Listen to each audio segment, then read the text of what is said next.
प्रिय विद्यार्थियों, जय श्री कृष्णा। वेक्टर अलजेब्रा के लेक्चर 3 में आपका स्वागत है। कल अपन ने जो डिस्कस किया था वो क्रॉस प्रोडक्ट के बारे में डिस्कस किया था। इसके बाद अपन ने कल जो पढ़े वहाँ पे ट्रिपल वेक्टर प्रोडक्ट पढ़ा और ट्रिपल स्केलर प्रोडक्ट पढ़ा। स्केलर प्रोडक्ट तो वहाँ पे अपन ने कोलीनियर और कोप्लेनर के बारे में स्टडी भी की थी और कल अपन ने कुछ प्रॉब्लम भी सॉल्व की थी।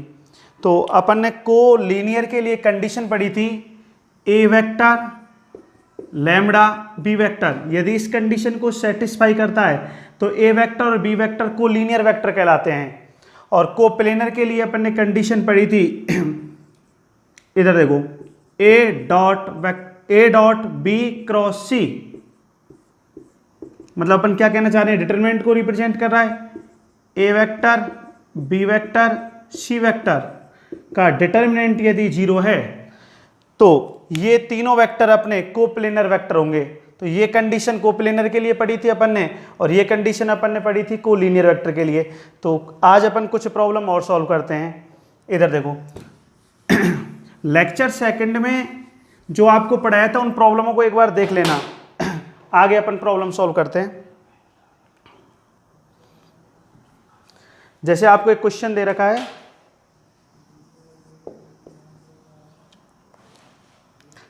इफ 3 वेक्टर, क्या दे रखे हैं अपन को, 3 वेक्टर। ए वेक्टर दे रखा है I cap plus J cap plus M के कैप। बी वेक्टर अपन को गिवन है 2 आई कैप प्लस 3 जे कैप प्लस 5 के कैप। सी वेक्टर दिया हुआ है अपन को आई कैप प्लस 2 जे कैप प्लस 3 के कैप। और क्या बोल रहा है, आर कोप्लेनर। ये अपन को कोप्लेनर वेक्टर दिए हुए हैं और क्या बोल रहा है, find the value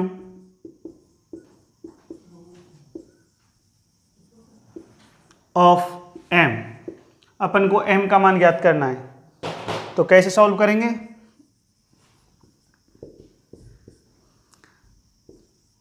we know that, क्या जानते हैं अपन, कंडीशन फॉर कोप्लेनर क्या कंडीशन थी, a डॉट बी क्रॉस सी का मान कितना होगा, 0। a डॉट बी क्रॉस सी, तो ए वेक्टर आई कैप का कोफिशिएंट क्या है 1, जे कैप का कोफिशिएंट 1, के कैप का कोफिशिएंट m। बी वेक्टर क्या कोफिशिएंट है 2 3 5, 1 2 3 0। अपन इसको सॉल्व करते हैं डिटरमिनेंट को। क्या अगर डिटरमिनेंट सॉल्व करेंगे तब 1 3 इंटू 3 -10, अल्टरनेट साइन आएंगे, 1 6 -5 प्लस m 4 -3 इक्वल टू 0। क्या आ गया, माइनस का 1, यहाँ क्या आ जाएगा, माइनस का 1 प्लस m, 1 आ जाएगा यहाँ से। तो m की वैल्यू क्या आ गई, 2। करो नोट, कल अपन ने ऐसे किया था वो क्वेश्चन, लिखो। और जो अपने जैसे फर्स्ट लेक्चर है सेकंड लेक्चर है उनको रिवाइज कर लिया करो एक बार। जितनी भी कंडीशन है प्रॉब्लम है उन सबको देख लिया करो एक बार। एक बार अपन बेसिक सॉल्व कर लें, फिर अपन एग्जाम में आए हुए क्वेश्चन सॉल्व करेंगे।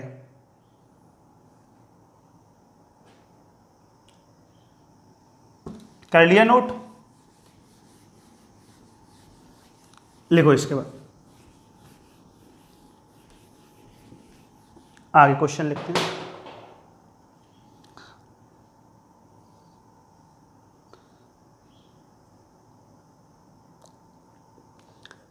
इस क्वेश्चन को ध्यान से सुनो, क्या कह रहा है। A vector and B vector are non collinear.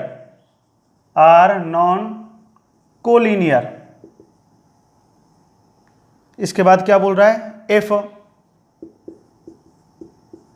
C vector, अपन को सी वेक्टर दे रखा है x-2 A vector plus B vector and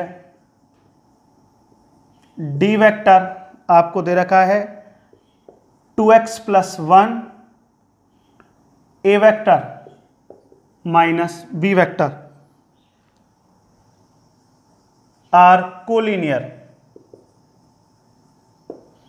क्या बोल रहा है, then find the value of x। आपको x की वैल्यू कैलकुलेट करनी है। ये क्वेश्चन दिया हुआ है अपन को, हल्का सा दिमाग लगाओ, सॉल्व करो। क्या बोल रहा है, A vector and B vector are non collinear. ये अपने कोलिनियर नहीं है। इफ सी वेक्टर दे रखा है, डी वेक्टर दे रखा है, ये क्या दे रखे हैं, collinear. Then find the value of x। x की वैल्यू अपन को कैलकुलेट करनी है। इधर देखो, तो अपन जानते हैं कोलिनियर की कंडीशन क्या होती है। We know that collinear condition क्या है, C vector lambda D vector.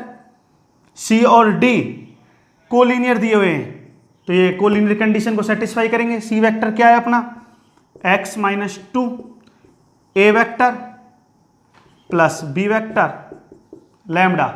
D vector क्या है अपना, 2x + 1 A vector minus B vector. यहां पर ए वेक्टर और बी वेक्टर यूनिट वेक्टर नहीं है, तो अपने पास यदि अपन कंपैरिजन करते हैं ए वेक्टर के कोफिशिएंट का फ्रॉम कंपैरिजन, तो क्या आ जाएगा, x-2 और इधर क्या आएगा, लैम्बडा 2x + 1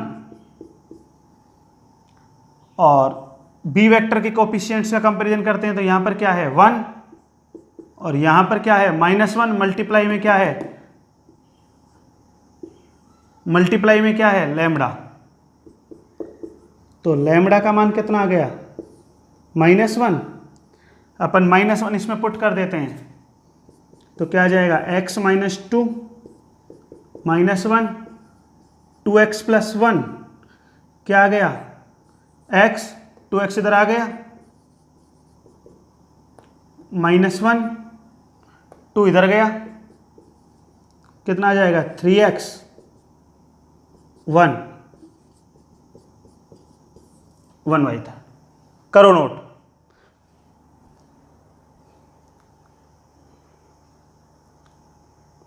लिखो तुरंत और एक्टिव होके पढ़ा करो। जब तक एक्टिव नहीं होंगे, माइंड को सेटअप नहीं बनाएंगे अपना, तब तक काम नहीं चलेगा।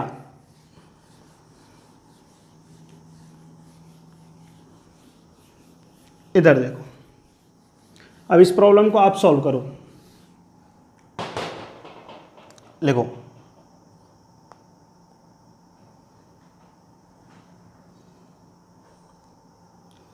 क्या बोल रहा है अपन से, ये दे रहा है the value of lambda such that, अच्छा क्वेश्चन है, ध्यान सुनो। The value of lambda such that the 4 points, आपको 4 पॉइंट दे रखे हैं, 4 पॉइंट्स whose पोजीशन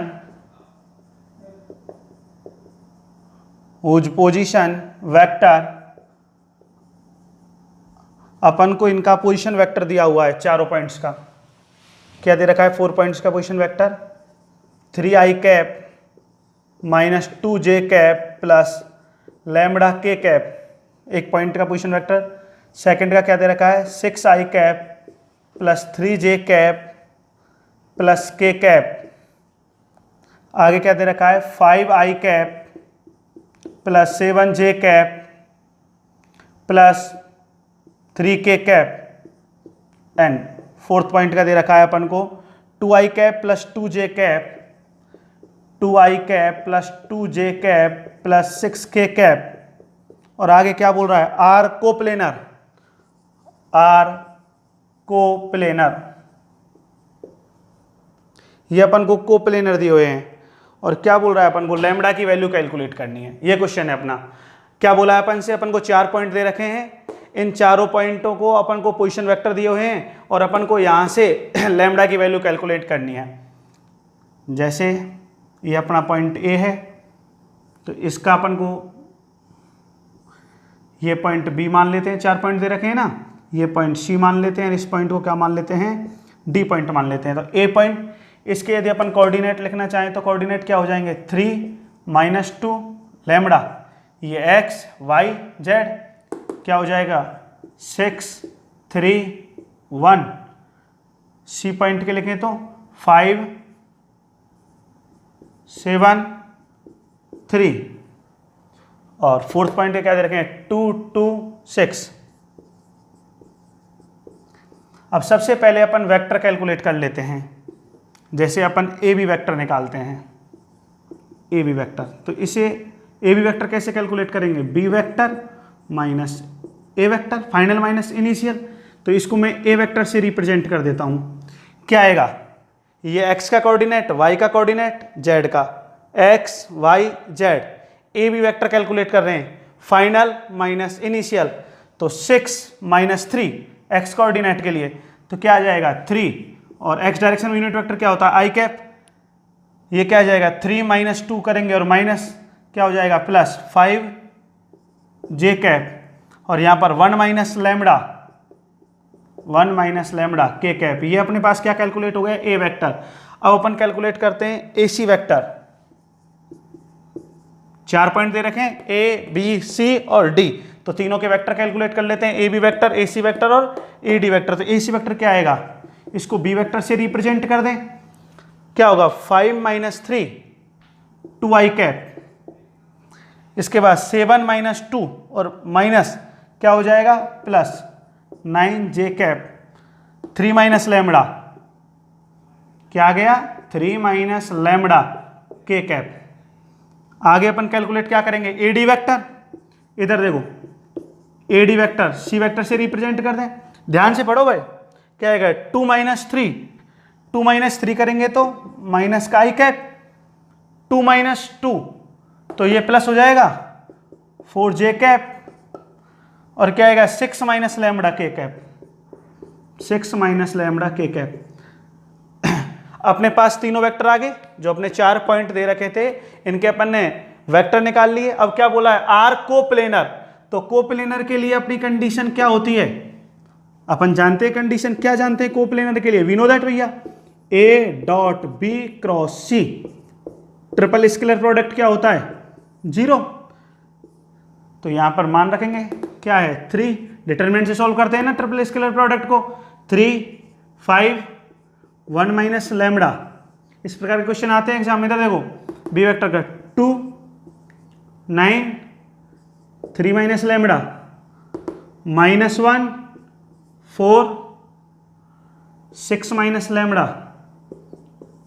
0। इधर देखो एक मिनट, अब अपन डिटरमिनेंट को सॉल्व करते हैं।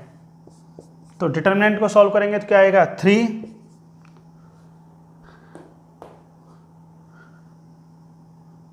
मल्टीप्लाई कर रहे हैं 9 6 - लैम्बडा, आगे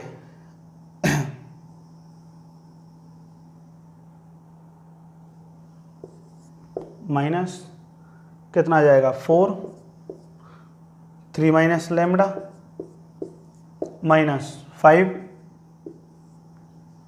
सॉल्व करेंगे तो ये कितना आ जाएगा -5 2 6 - लैम्बडा। इधर देखो माइनस +1 हो जाएगा कि 3 - लैम्बडा, सही किया है ना, देखो -5 अल्टरनेट साइन आया, 2 मल्टीप्लाई कर दिया, माइनस ये कर दिया, प्लस हो जाएगा। आगे क्या है अपना प्लस 1 माइनस लैम्बडा, ये ले लिया, कितना आ जाएगा 8, ये प्लस हो जाएगा 9। तो क्या आ जाएगा अपने पास, इसको सॉल्व करेंगे तो माइनस 9 लैम्बडा 12 माइनस 4 लैम्बडा क्या आएगा,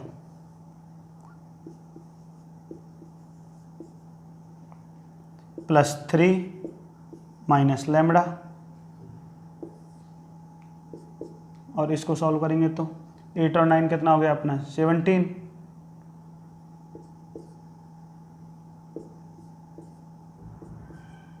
इज इक्वल टू 0। अब आराम से मल्टीप्लाई करके कैलकुलेट कर लूँ, यहाँ से अपनी लैम्बडा की वैल्यू आ जाएगी। करो कैलकुलेट, करो नोट तुरंत।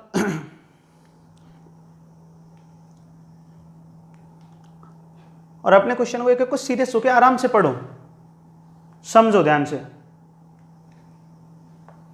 जब तक माइंड में सिस्टम सेट नहीं करोगे कि हम पढ़ रहे हैं, तब तक मजा नहीं आएगा।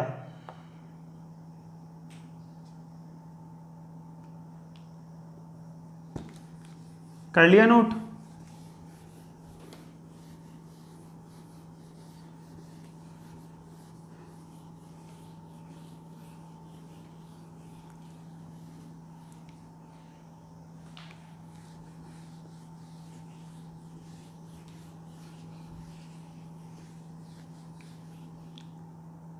लिखो, इसके बाद एक प्रॉब्लम और सॉल्व करते हैं।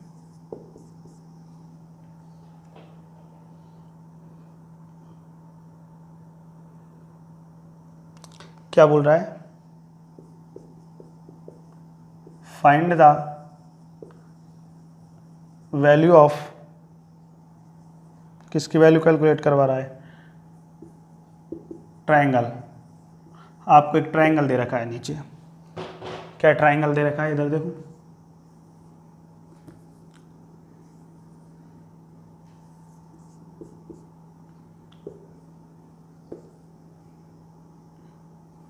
जैसे अपन ने 1 कोऑर्डिनेट पे मान लिया, ये 2 कोऑर्डिनेट पे मान लिया, ये 3 पे मान लिया।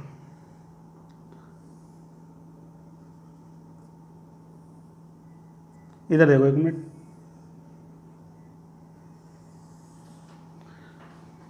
स्ट्रेट खींच रहे हैं इस लाइन को। ये ट्रायंगल का अपन को एरिया कैलकुलेट करवा रहा है, तो ये 1 पे तो कोऑर्डिनेट x, तो कैसे लिखेंगे 1 0 0, x एक्सिस पे y और z 0 होते हैं, तो यहाँ पे y एक्सिस पे ये 2 कोऑर्डिनेट है, जैसे ये 1 अपना 1 कोऑर्डिनेट, यहाँ पे अपना 2 कोऑर्डिनेट दे रखा है, यहाँ पे C पॉइंट पे 3 कोऑर्डिनेट दे रखा है, कैसे लिखेंगे 0 2 0, और यहाँ पे z एक्सिस पे कैसे लिखेंगे 0 0 3। अब इधर देखो एक मिनट ध्यान से, अपन को क्या निकालना है, ट्रायंगल का area. Find the value of triangle area, triangle area calculate करना है। कैसे कैलकुलेट करेंगे, क्या फार्मूला था अपना ट्रायंगल का एरिया कैलकुलेट करने का, half A B vector, half parallelogram से निकाला था ना, ए बी वेक्टर क्रॉस क्या आ जाएगा ए C vector. Equation number first they देते हैं। तो अपना काम क्या है, अब अपन को ए बी वेक्टर कैलकुलेट करना है। ध्यान से देखो भैया, ए बी वेक्टर कैसे कैलकुलेट करेंगे, ये अपने पास ए पॉइंट, ये बी पॉइंट, ये x y z, x y z, तो फाइनल माइनस इनिशियल, तो क्या आ जाएगा, माइनस का तो आई कैप आ जाएगा, 0 माइनस आई कैप 1 होगा ना, तो आई कैप आ जाएगा, क्या आ जाएगा प्लस का 2j कैप, ये आएगा अपने पास। और ए सी वेक्टर क्या आएगा, ए सी वेक्टर कैलकुलेट करेंगे तो ये सी के कोऑर्डिनेट, ये ए के कोऑर्डिनेट, तो क्या आ जाएगा माइनस का आई कैप, इसके बाद क्या आ जाएगा प्लस 3k कैप। यदि अपन इनके मॉडुलस कैलकुलेट करें, चलो ये मैं मॉडुलस बाद में कैलकुलेट करेंगे, इधर देखो वैल्यू पुट कर देते हैं इक्वेशन फर्स्ट में, half A B cross A C, direct solve कर दें डिटरमिनेंट से, ये डिटरमिनेंट लगा दिया, I cap J cap K cap, A B vector क्या है -1, जे कैप का कोफिशिएंट 2, के कैप का 0, ए सी वेक्टर क्या है -1 0 3। सॉल्व करेंगे इसको, क्या आएगा इसको सॉल्व करेंगे तो एरिया ऑफ ट्राइंगल क्या आ गया हाफ। हाँ भैया, डिटरमिनेंट को सॉल्व कर रहे हैं, आई कैप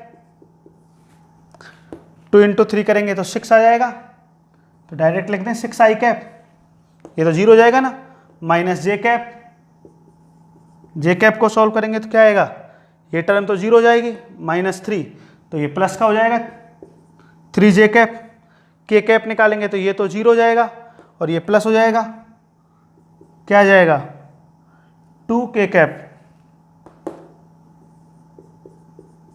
और यदि इसका मैग्नीट्यूड कैलकुलेट करना हो तो क्या आएगा 1/2, मैग्नीट्यूड निकाल रहे हैं, कोफिशिएंट का स्क्वायर करके रूट ले लेते हैं ना, कितना 9 4, कितना आ जाएगा 1/2, ऐड करेंगे तो ये 7 आ जाएगा क्या, तो ये अपना मॉडुलस आ गया 7/2। करो नोट। तो ये अपन ने ट्राइंगल का एरिया कैलकुलेट कर लिया, क्रॉस प्रोडक्ट की प्रॉपर्टी थी, ये फिजिकल मीनिंग में समझाया था।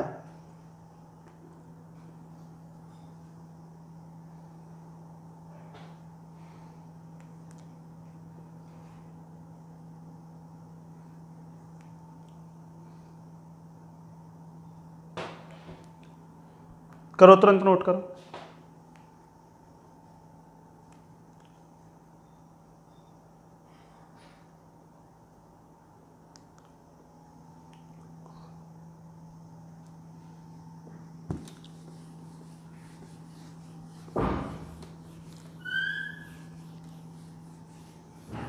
कर लिया नोट, लिखो। अब अपन नया टॉपिक पढ़ते हैं। अब देखो, इस टॉपिक को ध्यान से पढ़ना, यहां से अपनी वेक्टर कैलकुलस स्टार्ट होती है। सुनो भाई, तो सबसे पहले पढ़ते हैं अपन vector differential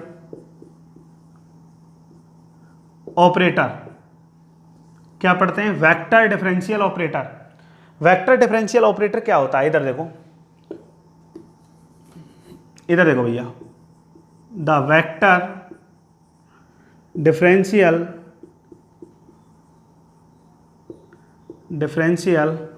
operator is denoted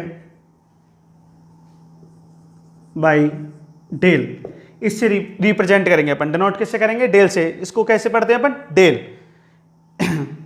अब इधर देखो, इसका फार्मूला क्या होता है, डेल वेक्टर क्या होता है, I cap del upon del X plus J cap del upon del Y plus K cap del upon del Z. अब इस डिफरेंशियल ऑपरेटर से अपन यहां पर 3 प्रॉपर्टी पढ़ेंगे वेक्टर कैलकुलस में। एक पढ़ेंगे स्केलर ग्रेडियंट, एक पढ़ेंगे अपन इसी के अंतर्गत डाइवर्जेंस, और एक पढ़ेंगे अपन इसी के अंतर्गत कर्ल। फिर इनकी आप आगे चल के थ्योरम पढ़ेंगे और एप्लीकेशन पढ़ेंगे, जहां से इंटीग्रल स्टार्ट होगी अपनी। ठीक है, तो सबसे पहले पढ़ेंगे अपन यहां पर स्केलर ग्रेडियंट, इसके बाद पढ़ेंगे डाइवर्जेंस, फिर पढ़ेंगे कर्ल। तो लिखो ये formula,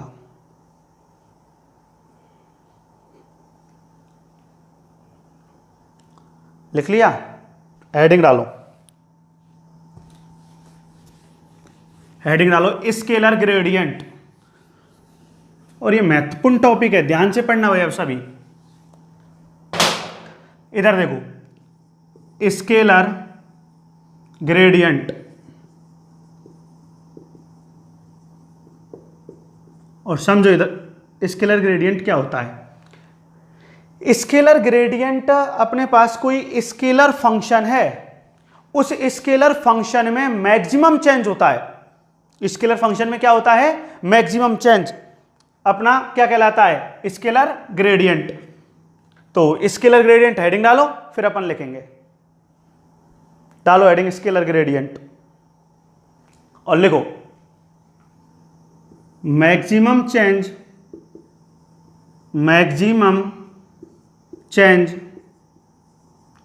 rate in scalar function in scalar function is called scalar gradient।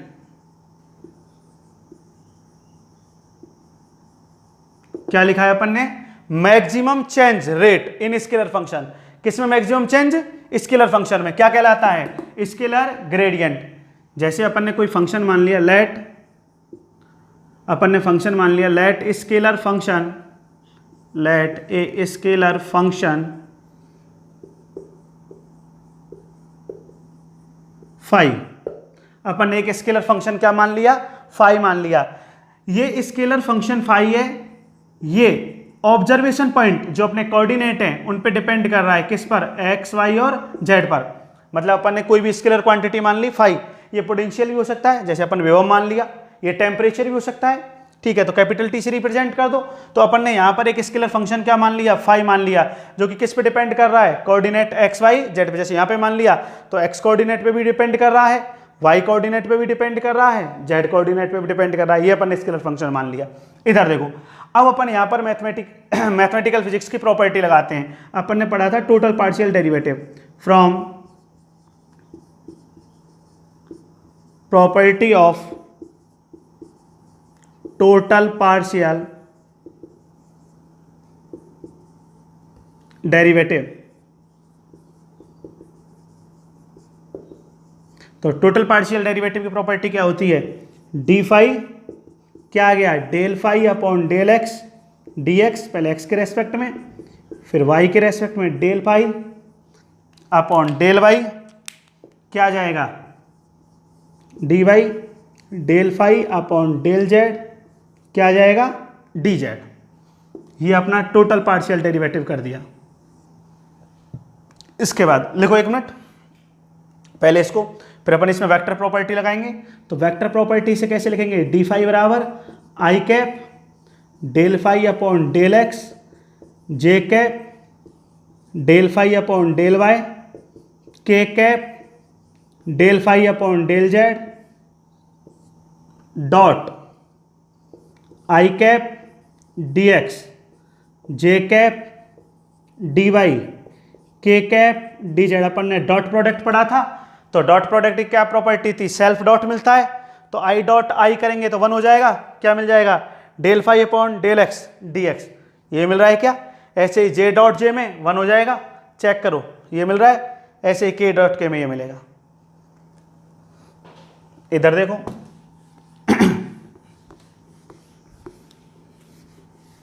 इधर देखो भैया, एक मिनट इसको सुनना। क्या लिखा हुआ है? डी फाई, यहां से फाई कॉमन आ रहा है, तो इसको ऐसे लिख सकते हैं क्या? I cap del upon del X J cap del upon del Y K cap del upon del Z. क्या कॉमन ले लिया? Phi dot. ये अपना पोजीशन वेक्टर बन गए। क्या होता है पोजीशन वेक्टर? आर वेक्टर बराबर X I cap Y J cap Z K cap. और ये यहाँ पे डेरिवेटिव फॉर्म में लिख रखा है अपन ने, तो इसको पोजीशन वेक्टर को डेरिवेटिव फॉर्म में लिख दिया। ये अपना डिफरेंशियल ऑपरेटर आ गया। चेक करो, अभी फार्मूला ये लिखा था, तो वेक्टर डिफरेंशियल ऑपरेटर क्या लिख दें? डी फाई, और ये क्या आ गया? Del phi dot D R vector. ये आ गया अपना। इसको अपन फाई का मतलब स्केलर फंक्शन जो अपन ने माना है, और ये अपना डिफरेंशियल ऑपरेटर, इसको अपन ग्रेडियंट फाई भी बोलते हैं। ग्रेडियंट को शॉर्ट में अपन जीआरडी से लिखते हैं। यदि यहां पे डॉट होता तो डॉट कब होता? जब ये वेक्टर होता तो तब अपन बोलते डाइवर्जेंस, और यदि यहां पे क्रॉस ऑपरेशन होता तो अपन क्या बोलते? कर्ल। अब यहां पे न तो डॉट है न ही क्रॉस है, तो ये क्या कहलाता है? ग्रेडियंट। तो जब अपन डाइवर्जेंस और कर्ल कैलकुलेट करेंगे तो वो वेक्टर फंक्शन के कैलकुलेट किए जाएंगे। एक मिनट इधर देखो, अपन इसकी ज्योमेट्रिकल बात करते हैं।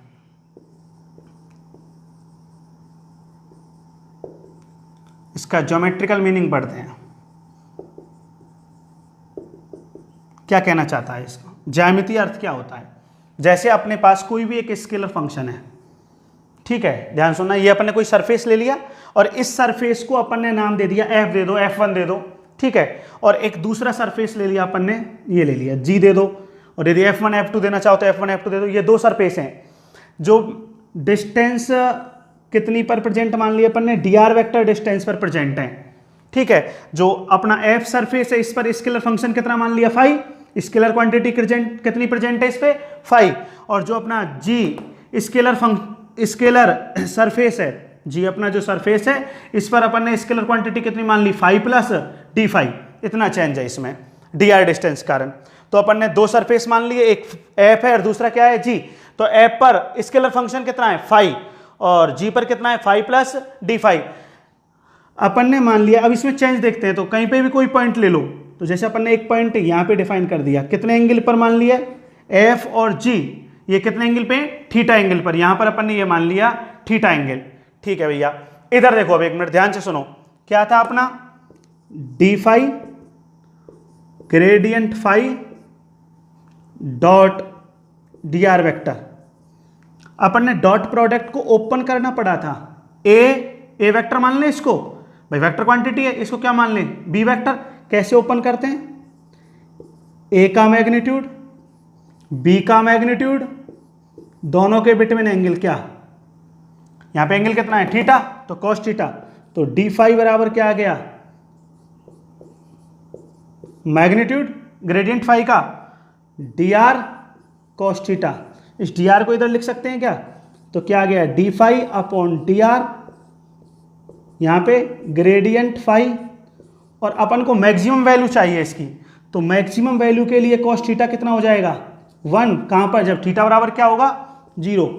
cos थीटा का मैक्सिमम मान कितना होता है, 1, कहां पर होगा, इफ, यदि थीटा कितना हो, 0। एक मिनट, आपने डेफिनेशन क्या लिखी थी, अपन ने क्या डेफिनेशन बोली थी, मैक्सिमम चेंज की बात की थी, मैक्सिमम चेंज, और डी अपॉन डी आर किसको व्यक्त करता है, डेरिवेटिव को, अरे चेंज को व्यक्त करता है, किसमें चेंज, फाई क्या है, स्केलर फंक्शन, तो डेफिनेशन को सेटिस्फाई कर रहा है नहीं कर रहा, ये अपना ज्योमेट्रिकल मीनिंग है।